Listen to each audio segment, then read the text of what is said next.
Primera de Reyes, capítulo 18, verso 36.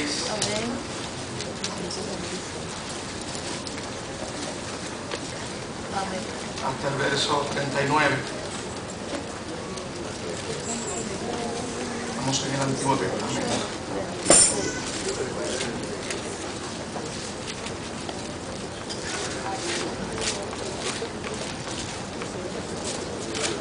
Primera de Reyes, capítulo 18, verso 36 al verso 39.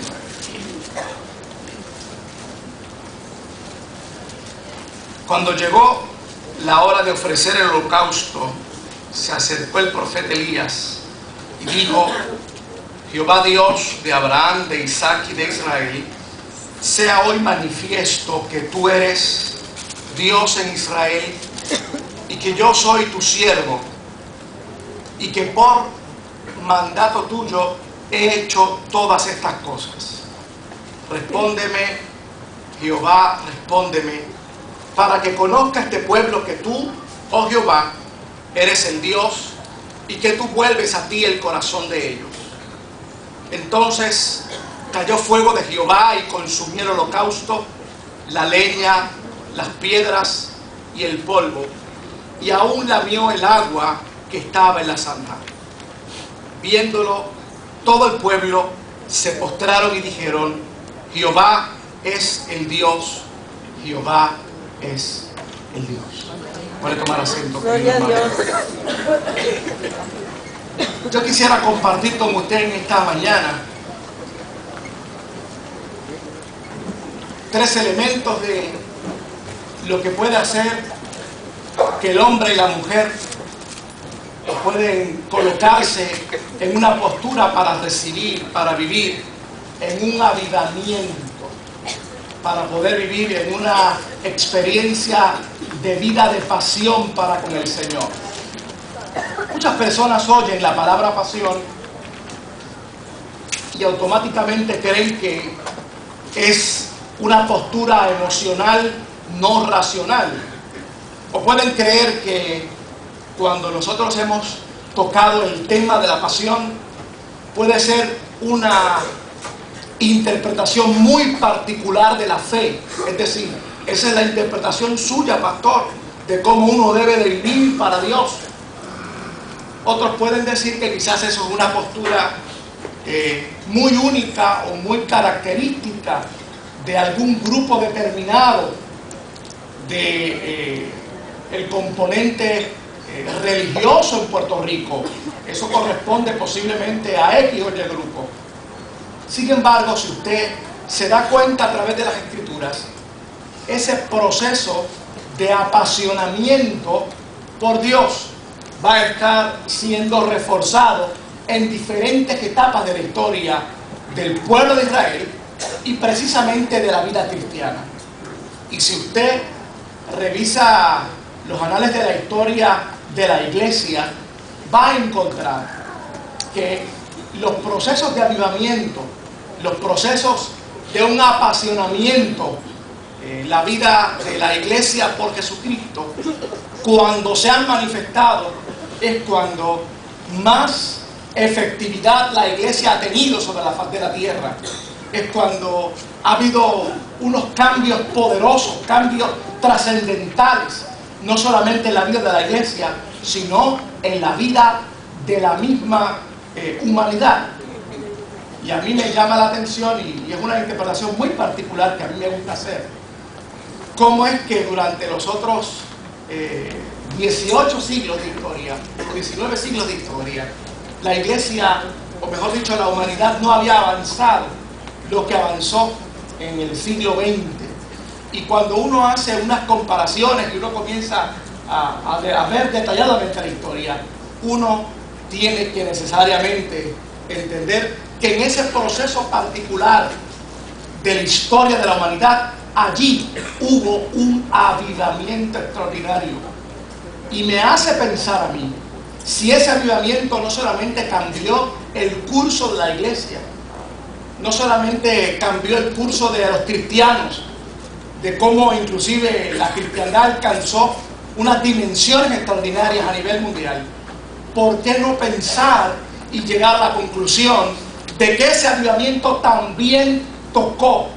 las fibras de la misma humanidad, cambiando, transformando,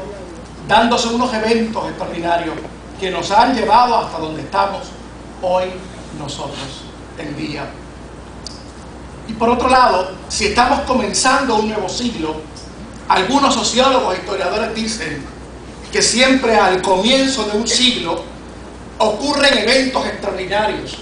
Hay movimientos de pensamiento muy particulares, tanto dentro de la iglesia como fuera de la iglesia, es decir, en la sociedad en particular. Si esos eventos y esos movimientos de la sociedad los ha podido percibir, los ha podido identificar, ¿por qué entonces nosotros,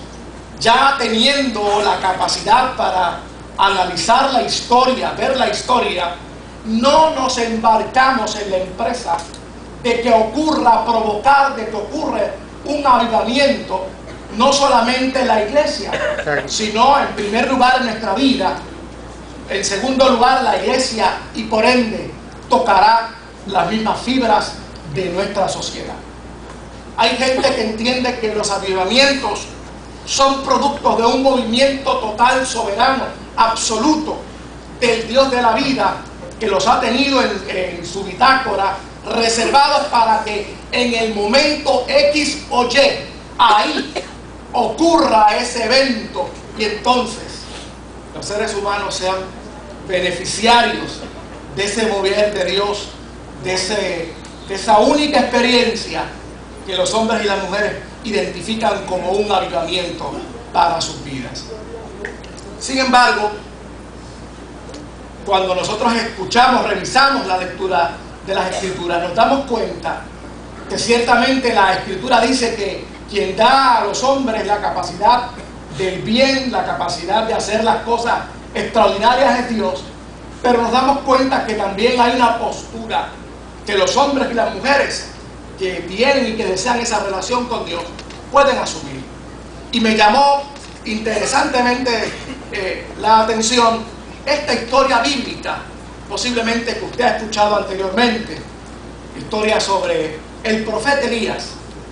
cómo de una manera extraordinaria tiene un paralelismo, tiene una similitud con el ambiente, con lo que estamos viviendo nosotros hoy en día, y cómo nosotros podemos sacar de esta historia elementos que están contenidos ahí para nosotros posicionarnos en una postura que haya en nuestra vida, haya en nuestra comunidad, haya en nuestra iglesia un avivamiento, haya en la sociedad un avivamiento.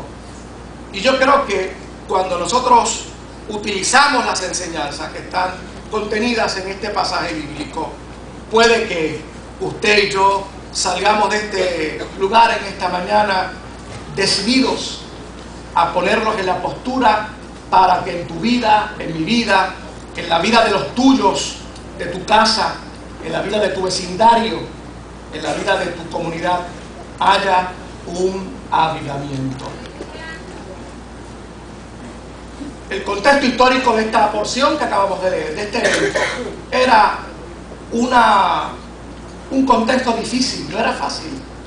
El contexto político no era fácil, el contexto social no era fácil, y sobre todas las cosas el contexto religioso tampoco era fácil. En ese momento había un nuevo culto en Israel,